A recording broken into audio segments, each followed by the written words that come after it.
Hello everyone. Thank you so much for all participating today in our ISSM Thought-Provoking Leadership Lab. So we all gathered here for this beautiful day for the Leadership Lab. And first of all, I would like to thank our chief guest, college management, and our students, beloved students, who are all gathered here for this beautiful opportunity. And I would like to call upon Mr. Manoj to give away the welcome address about our leadership lab and about our introduction about our chief guest. Good morning to one and all gathered here for this wonderful occasion. First of all, I would like to welcome our chief guest, Jagannath Ramaswamy, the head of Crystal Consulting, for coming here to motivate and feed us with knowledge, even his very busy schedule. Welcome, sir. I would like to thank our chairman, Mr. Kadir Ganapatiyappan, and our director, ma'am, Dr. Pakavi Mahalingam, and our director, sir, Mr. Rahul Ramachandran, for giving us this opportunity to improve ourselves. Our chief guest has completed his BTech on chemical engineering at IIT Kanpur in 1975 and done his PGDM on marketing and operation management at IIM Calcutta in 1977 and has 43 years of experience in advertising. He has worked on Orchestron, BBDO, Clarion, JWT, Prof, and currently running communication strategy and creative planning consultancy called Crystal. And he is the executive committee member in charge for academic programs and past president and past president of Advertising Club Bangalore, an adjunct professor on ISSM College of Management, and past president and member of Rotary Club Gindi. He has a unique interest on bonsai and cooking. Our chief guest wife, Mrs. Girija Jagannath, is an SBA manager and English instructor on Time Institute for MBA aspirants, and his daughter, Aarti Jagannath, doing her postdoctorate research on biotechnology at Oxford University, UK. And his daughter, Priya Jagannath, has done her MBA from London Business School and working in London. We are deemed and glad to invite you for this webinar, sir. Welcome you, sir. Thank you. Should I take over, Ranjit? Yes, sir. Yes, sir. Please. I'm just presenting your presentation, sir. Why don't you can turn off your camera? Yeah. First of all, my apologies for starting late. Two apologies. One for starting late, and the second one, pulling you all out on a Sunday morning, and that too when the weather is so nice. Okay. At least for people in Chennai. Well, the subject I've chosen to speak about is what is an engineer doing in advertising? Now, I'm sure many of you would be engineers in this group itself. I can see about 100 plus people. But if you look at, can I have the next slide, Ranjit? Yeah. See, why I've made this the subject is the time that it happened. I'm talking about early 70s when it happened. In early 70s, or to be more precise, in 1970, there were just 5 IITs, which were offering just the basic courses, civil, mechanical, chemical, electrical, and so on and so forth. And one of the reasons for people to join engineering at that time was, the parents by and large wanted their children either to be a doctor or an engineer. And if you were slightly interested in mathematics, like I was, the automatic choice for you was engineering. Okay. Next, it's always the fondest wish of every parent, whether it be of the child or not, was that the son, if there is a son, he should study in the IIT. Well, that's how it happened. Somehow or the other, I managed to get into IIT. As a matter of fact, I got a pretty good entrance exam rank. And so I could choose what I wanted. And since my parents were in Kanpur at that time, it was kind of taken for granted that I'll join IIT Kanpur. And for some strange reason, I was interested in chemical as Kanpur was better known, Kanpur IIT was better known for its chemical engineering course in those days.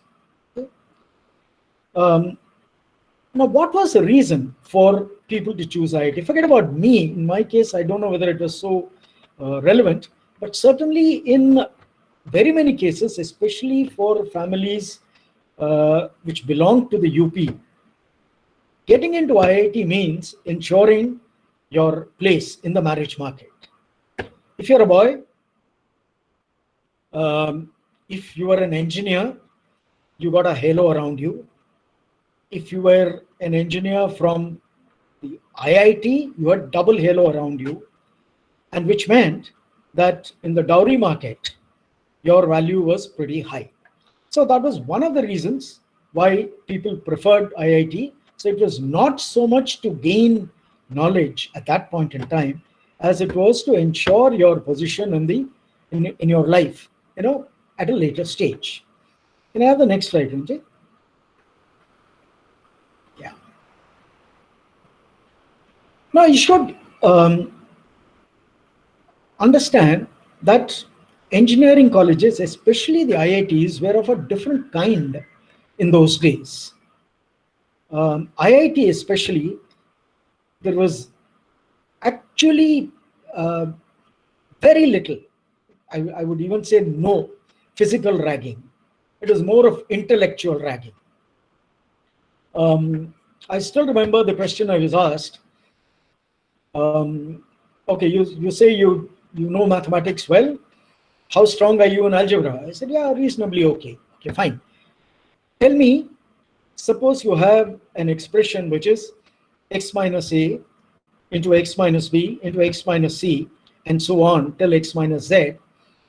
In the product, what will be the power of x? Now, the temptation is to say 26, which I did first. 26. I thought, yeah, 26. I sure. I went on for some time. Then they reminded me, look, there will be an expression within which will be x minus x. So the whole thing will become 0. So what are you talking about, power of x? So you can imagine that was a kind of ragging which really happened in those days. In Kanpur, in IIT Kanpur, the students were essentially male. Again, engineering in those days was more of a domain of males than females. Very few females around. As a matter of fact, in our batch of 300 plus students, I'm talking about all the engineering departments put together, we had, in our batch, we just had 3 girls, of which 1 left halfway, so we just left with 2 girls totally. Okay. Now, Kanpur was funded by USA. I don't know how many of you are aware. Earlier, when there were just 5 IITs, each IIT was funded by a particular foreign power, except Kharagpur, which was funded by Government of India. Okay. Delhi was Britain, Madras was German, and Bombay was Russian, and so on and so forth. Okay. So all the 5 IITs are covered. Kanpur was from USA. And obviously, everything that we use there was US made. Even cello tapes and pins used to be in boxes, which used to be imported from the US. So you can imagine you're all pretty spoiled in those days. The best of equipment, not just in laboratories. The first mainframe in an educational institute in India was placed in IIT Kanpur. As a matter of fact, the mainframe dabba, the outer cover or the cabinet, was brought by a bullock cart into the campus because the roads were not wide enough to take the width of that mainframe. So you can imagine the situation then. We had a library which was open 24 hours. I'm sure a lot, maybe more libraries are open today. But in those days, a 24-hour open library was a sheer luxury. And it was a beautiful place, 3-storied building, fully air-conditioned, and Kanpur can be very hot or very cold. So our peak summers and peak winters, we would find refuge in the library. It had a very good collection, not just of engineering and science books, but also general interest and fiction and everything put together. Okay. Next slide, Angie. We also had a film society where, believe it or not, the films before these films were directly from film societies of various countries. So they would not go through the censor board process that any other film in India had to go through. So you can imagine we had the opportunity to see uncensored movies of most of the countries in the world. There was a gliding club because we were the only IIT at that time to have our own airstrip. We had a couple of gliders, we had a couple of powered planes, and the airstrip was long enough to take landings of small aircraft. And gliding club was so cheap, you had to pay some 40 rupees as entrance, and every launch was only 10 rupees.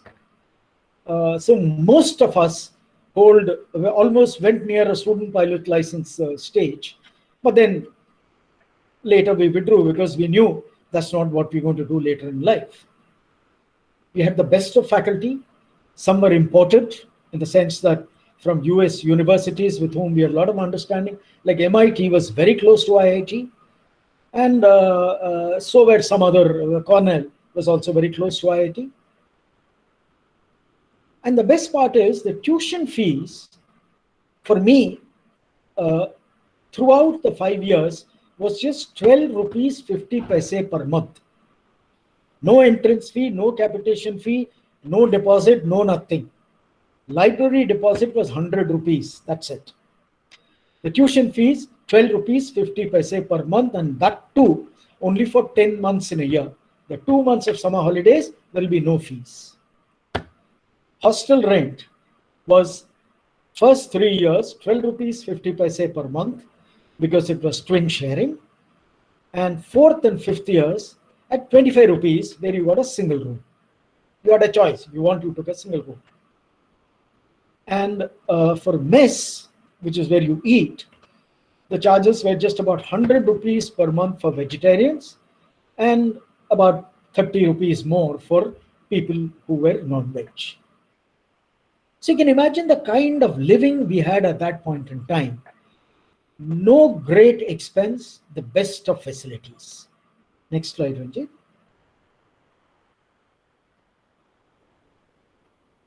So much so that quite a lot of people, including some of the students like us, were wondering why were the best of facilities in the country were being offered to us at so much subsidized cost. One more thing before I forget, most of the students who entered IIT were fairly good in studies, and they were already on some scholarship. Like many of us were on what was called in those days merit cum means, which means your father had to earn less than a particular amount, and you should have got more than a particular number of marks in your qualifying exam, or like in this case, the 10th or 12th exam. And almost all the students who came in satisfied both these criteria, because that income criteria was quite generous, quite liberal, I should say. So I was on a scholarship of 100 rupees per month and free ship, which meant that the tuition fee of 12 rupees 50 paise was also not applicable to me. And on top of it, I got 100 rupees per month, which took care of my mess charges. So essentially, I was just paying for hostel rent, which was 12 rupees 50 paise per month. So my father obviously was one of the happiest persons there. But then, that be it. But why was this being done? We were told we were the cream. Every session, every lecturer, at least at one time during the lecture, will say, you are the cream of India. Okay? And all this we are doing because the society which is paying for this has to ensure that you are well taken care of, so that you students, after your engineering, can go serve the world. Now, why am I giving you all this history? Because when I came out of IIT, which was in 1975, I, like most of the other students who had come out at that time, thought had a halo around my head. With this halo, can I have the next slide, Ranjit?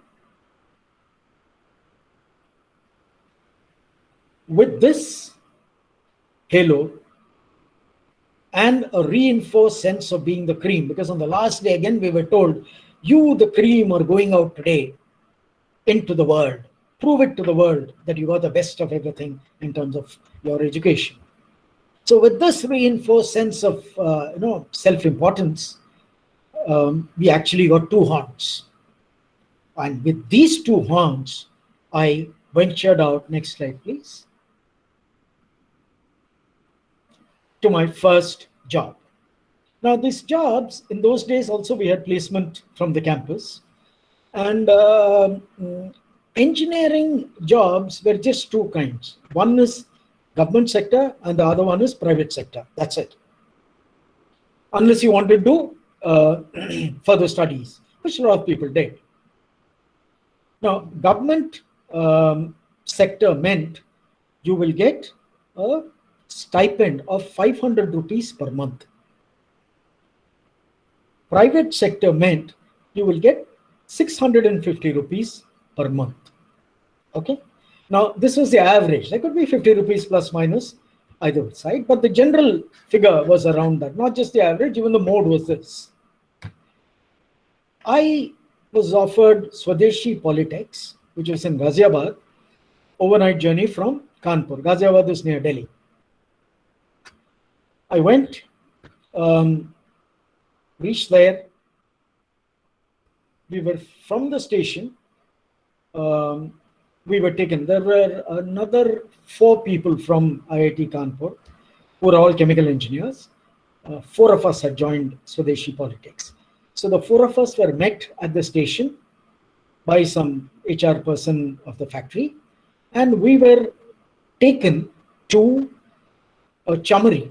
Now Chamari, if for those of you who are not aware, in the good old days when the students at very small stipends couldn't afford their own flat and there was no hostel available, the company used to get together a home in which there'll be about 3 people to a room or whatever. That home will be run by the company. Okay? You had to pay a small amount for it, very small amount, but otherwise there would be a cook who will do the cooking, there'll be a cleaning person. It will be like what is now service departments, that kind of a thing. And this Chamari, because it was in Ghaziabad, I guess, was one dirty Chamari. Okay. So 1 horn fell down at that point in time. Of the 2 horns with which I came out, 1 horn fell down. Next morning, we went to the factory, which was just walking distance from the Chamari. And it so happened on that day, the casual labor lot, there are about 5 or 6 casual labor who had not come on that day. These daily wage laborers are paid by the day, and if they don't turn up for a day, they don't get paid. That's all. Nothing major happens. So the supervisor came and asked the foreman, what do I do? Then the foreman asked the HR head who was talking to us at that time, what do we do? For those of you who understand Hindi, the HR head very quickly said, "Arey, to kya hua? Ye GET hai na, inko laga do." Now GET means Graduate Engineer Trainee. Okay, that's what I was. 4 of us were graduate engineer trainee, and we thought we were something great because we were from IIT. As far as the foreman and the supervisor were concerned, at that point in time, we were just equal to 1 casual labor, and because he was absent, we were supposed to do what he would have done otherwise. And that's the time the 2nd horn fell down. Okay. 3 days later, we were put, I think 2 days later, we were put on night shift, where the job given to us was very simple. If the furnace gets too hot, reduce the fuel. If the furnace cools down, increase the fuel. And this complicated engineering task, which only an IITian could have done, was given to us. Obviously, the second one was completely shaved off and we came back to earth. Now, why I'm again telling you this is, a lot of us, when we come out of institutes, come out with a kind of a illusion of self-importance. I certainly was one, so very many others that I know. But what if everyone comes to term at the institution itself? Yeah, I'll have the next slide. That's okay, Ranjit, have the next slide. If everyone comes from the institute with a clear sense of what they can do in the job that they are supposed to be working on, I think this disappointment and disillusionment will not be there. Now, I'm very happy to see that a lot of institutes are making people job ready, giving them training so that they don't have to get trained, because the training period is when all the disillusionment starts. In both my jobs, I'll come to that, both my first jobs, so to say. I think it was on the 5th day or something when a telegram came from home. In those days, no mobile phones, no fax, no, what do you call it? Not even fax, I think. Fax was also not there. No mobile phones, and trunk calls were very expensive and very difficult to make. Telegrams were a lot more reliable. I got a telegram from home. It came to the factory, because obviously that's the only place where my parents could send it. It came at around 12 noon. And that afternoon at 5 p.m., I was at the Delhi station. This telegram said that I've got an admission offer from IIM Calcutta. Just dumping everything there without talking to anybody, I just ran. And I was the only guy out of the 4 who got this. So I just said bye to the other 3 and came running to the station. I was back in Kanpur the next morning. There was no resignation, which I had put in. And obviously nobody missed me, because nobody called me and said, hey, what happened? Where are you? And salary obviously was not paid for the first 5 days. Now imagine, this is a very important thing in one's life. The first salary syndrome is very, very emotional. You would still, most people still remember, the first salary I got, this what I did. Somebody will say I went to the temple, somebody will say I went to my parents, somebody will say I blew it up, whatever it is. But that first salary syndrome was something I could not experience, because I never got a first salary. I never got a salary for my first job. Okay, next one, please. Then came the Joka life. Now, Joka is a campus of IIM Calcutta, meaning the place, the location where the campus is. It used to be within the city, within the Calcutta city, in something called the Rabindranath Tagore College for a long time, for about 11 years to be more precise. After 11 years, they found a new campus, a large campus outside Calcutta, just outside Calcutta, in a place called Joka. Now, Joka was very, very undeveloped. It was a highway to the Diamond Harbour Road, highway on the Diamond Harbour Road, which meant that traffic from Calcutta to the harbour will pass through this way. And that was the only traffic which used to go on that road. But the campus itself was picturesque. We had 2 interconnected lakes. Any of you from Calcutta will know this, that Calcutta is a city of lakes, lots of lakes. And the campus had 2 lakes. We had a boat, and there were 200 students. Now, 200 students is for the 2 years put together, first year and second year, right? In those days, there were just 2 IIMs. One was Calcutta, one was Ahmedabad. Now, between the 2, there was a pact. And that pact was very simple. 1 year, either Calcutta or Ahmedabad will take 120 students, and the other will take 80. Next year, this was reversed. So at any point, there'll be only 200 students in either of the campuses, either Calcutta or Ahmedabad, because the campus was small.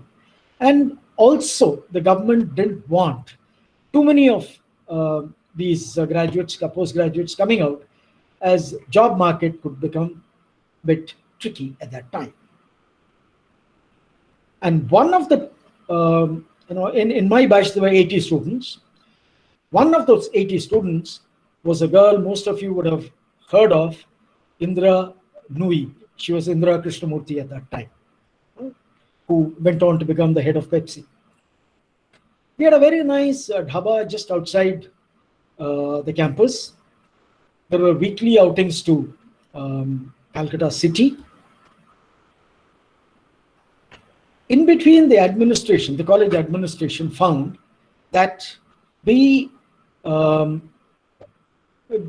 these visits to Calcutta city are becoming a little out of control, and they should exercise some discipline. So what they did was, they said up to 8:30 p.m. you could enter the campus freely. But after 8:30, if you come in, you have to sign in a register. You have to write your name and sign in a register kept with the security guard at the campus gate. The very first Sunday when it was operational, it was filled. The register was filled with about 20-25 names. And next morning, when the hostel warden opened the register, he saw that all those 25 people were from Bollywood.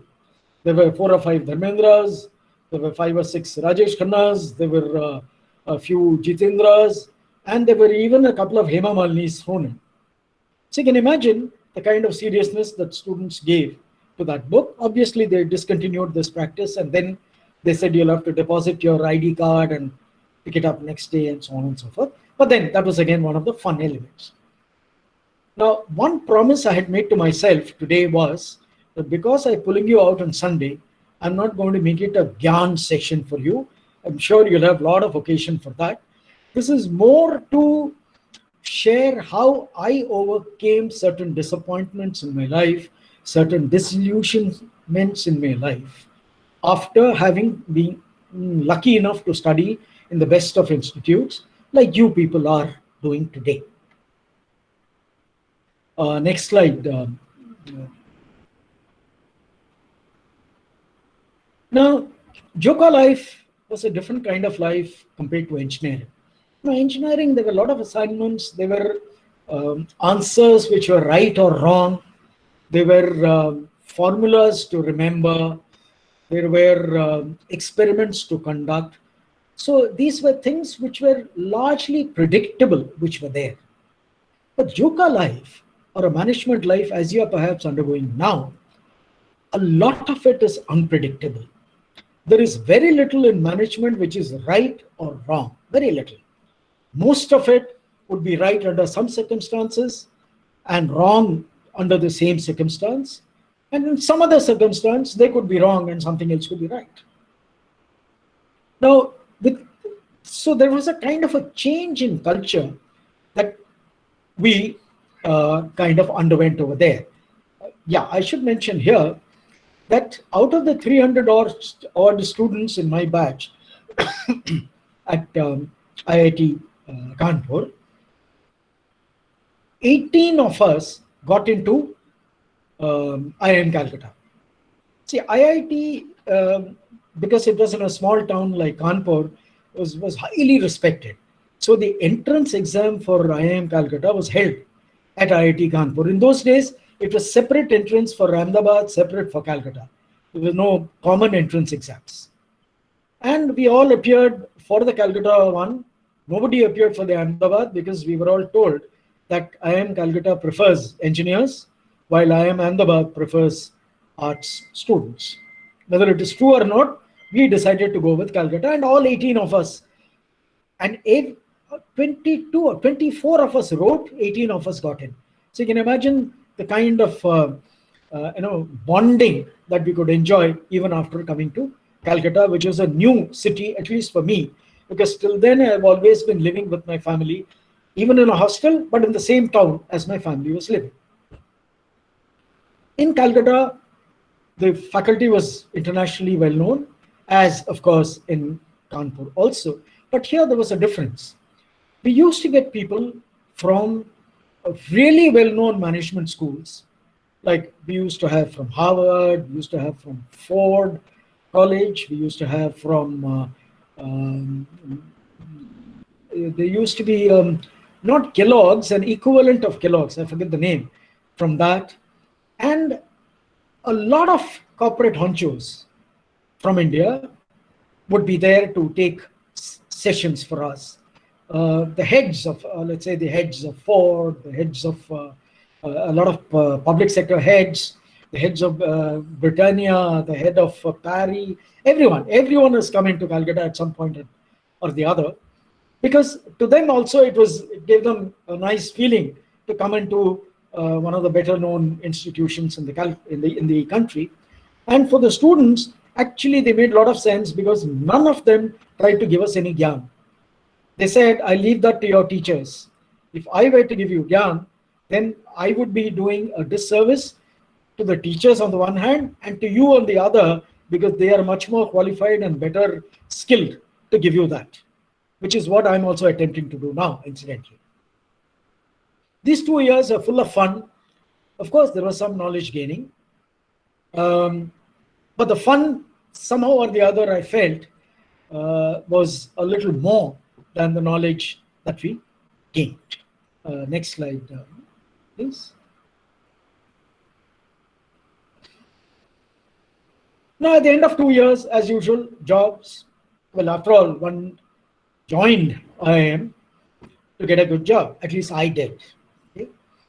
Like I'm sure many of you here in your class would also be looking at a fairly respectable job. Now, in those days, again, since there were only 200 students out of the IIMs every year, 120 from one and 80 from the other, jobs were not too much of a problem. Okay, and rationing had to be done in the reverse way, which is a student can reject no more than 2 offers. If you reject the second offer, then you have to find your own job. Now, there is no way I could have found a job on my own, so I had to follow the 2 offer rule. I had some personal compulsions at that time, in the sense that my mother had passed away the previous year, and my father was to retire the next year. So I had to be in Chennai, because he wouldn't think of coming, settling anywhere else but Chennai. So I had to be with him, because all my sisters were married and they were away from here and so on and so forth. So it was kind of a given for me that I should look for a job in Chennai. The first job I got was a really plum job. Plum in the sense, good salary and little or no work.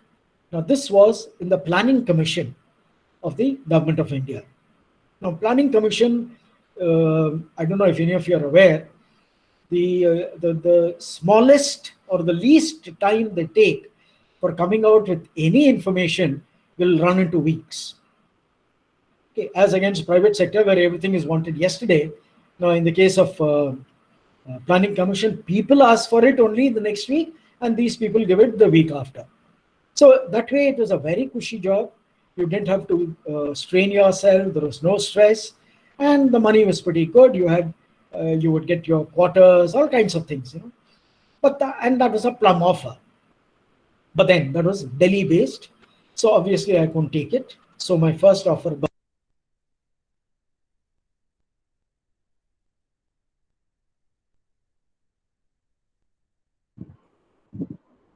Sir, you are on mute, sir, actually. So you are on mute. You have to release your mute, sir. It went on mute? Yes, sir. Yes, sir. Okay. Unfortunately, right. Now you can continue. Right. Sorry about that. Okay. My second offer was really a dream job in the sense that, okay, I'll tell you which company it is. Now, Shaw Wallace, many of you would have heard of as a company. But Shaw Wallace had several divisions in those days. And liquor division was one of their fairly large divisions. And the job that I was offered was the sales manager's job in the liquor division at Shaw Wallace. And it was for southern region, and the headquarters were Chennai. So everything I wanted: Chennai job, good, multinational company, and the product was an interesting product. I'm sure many of you also would agree with me there. Liquor at that age is something really very attractive. So I had said yes, and then all the students, they took treats from me, all kinds of things happened. But remember, this was 1977. 1977 was when the Janata Party came into power. Now, Janata Party has always been talking about prohibition, but they used to be big followers of Gandhi, and Morarji Desai himself was, who was to take over as the Prime Minister, was himself a very, very strong prohibition supporter. So all the appointments in liquor companies were put on hold because they expected prohibition on all India level, right? So thus went my dream offer. We got a telex. In those days, there were not even fax, I think only telex. A telex came from Shaw Wallace saying that, regret, appointment put on hold, please advise candidate. That's all. And then we knew that unless the government announced that prohibition will not be introduced, there is no way these guys will lift it. And we couldn't see the government making such announcements in a hurry. Meanwhile, see, after that second offer was made to me, and before I accepted it, there was always a gap of a couple of days. During this period, there was an interview by a rather unknown company at that point in time, which was R.K. Swamy Advertising. Mr. Swamy himself had come to Calcutta, and he interviewed people. I think a couple of us went, 3 of us went, because advertising was not seen as a big thing. So 3 of us, I think, went. And to me, the interview was, I was so confident that, since I've already got a damn good offer, I wasn't bothered about this. And whenever you're not bothered about that particular job, in the interview, you seem to do very well. I shouldn't be telling you this, but somehow or the other, in my case, I've always felt that people who didn't seem too desperate for the job somehow came out much more confident during the interview. So in my case, I was not at all for the job. So I said, good morning, sir, and all that. And then he just asked me just a couple of questions. Now, how with those questions he decided that I will fit into advertising and I will fit into R.K. Swamy's, I still can't fathom. The first question was, he asked me in Tamil Theriyuma. Remember, there was in Calcutta. I said, Theriyum. Then he asked me, Ni Brahmanana. In those days, asking whether you were a Brahmin was not taboo. So he asked me, Ni Brahmanana. I said, Ama. Then he asked me, Ayyara Ayingara. I told him Ayingar. Then he asked me, Vadagalaya, Tengalaya. I told him Vadagalai. Then he said, advertising, konjamadi theriyuma, theriyum. Seri, eppa join panna mudiyum. So for those of you who didn't understand this, because this conversation was in Tamil, all he said was he wanted to know whether I knew Tamil and whether I belong to the Brahmin caste. And within the Brahmin caste, I belong to a particular sect, which was Vadagalai among Iyengars, which he was. And the moment I said yes, one question, which was whether I know anything about advertising. When I said yes, he said, yeah, come, then can you join? So you can imagine an interview like that versus some interview which I have not attended, levers, for example, where you have at least three, uh, 3 rows of it, 3 schedules of it, where they ask you about yourself, about your something else, and about your knowledge, about your aptitude, attitude, all kinds of things. In this case, nothing was asked.